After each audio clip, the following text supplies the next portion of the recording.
I was just looking through this Bible thinking about what my own father had told me. Yes, yes, yes. For as many negatives that you think that I had with him, I do have some real positive memories of my deceased father.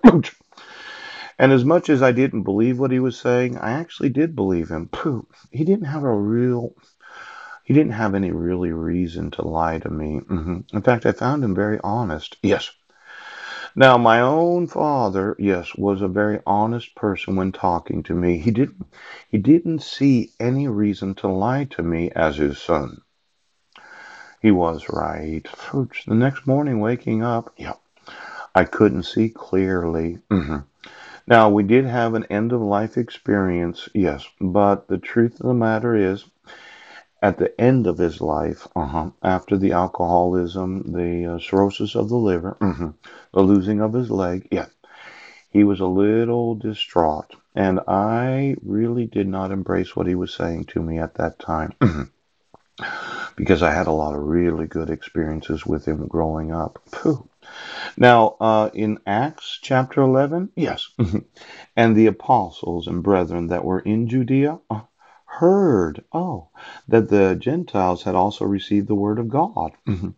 And when Peter was come up to Jerusalem, they that sat were of the circumcision contended with him, saying, Thou wentest into men uncircumcised, and did eat with them. But Peter rehearsed the matter from the beginning, and expounded it by order unto them, saying, I was in the city of Joppa praying, and in a trance I saw a vision.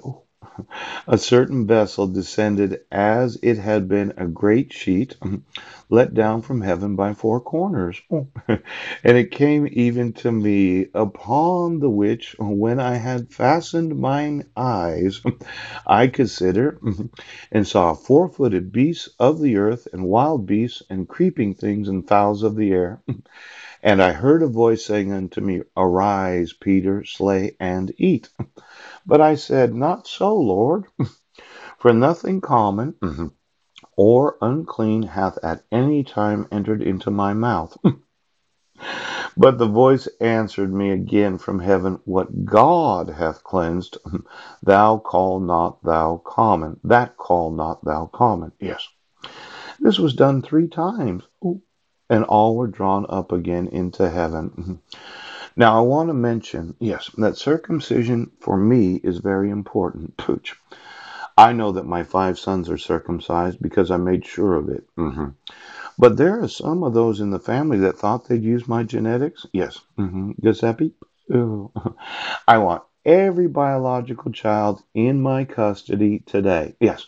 And then I'm going to ask every one of them, have you been circumcised? Pounce! Because circumcision is very important to me.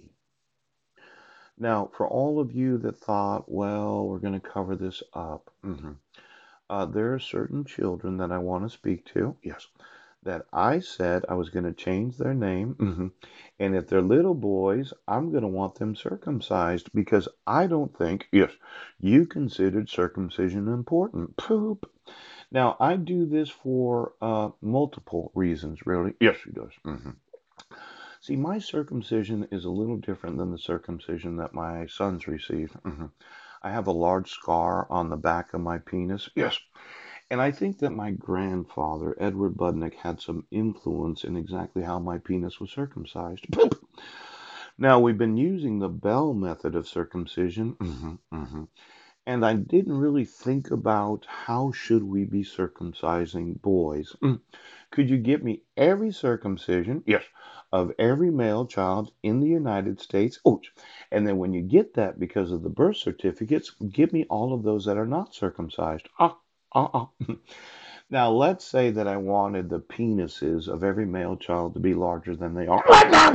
He wants big dicks.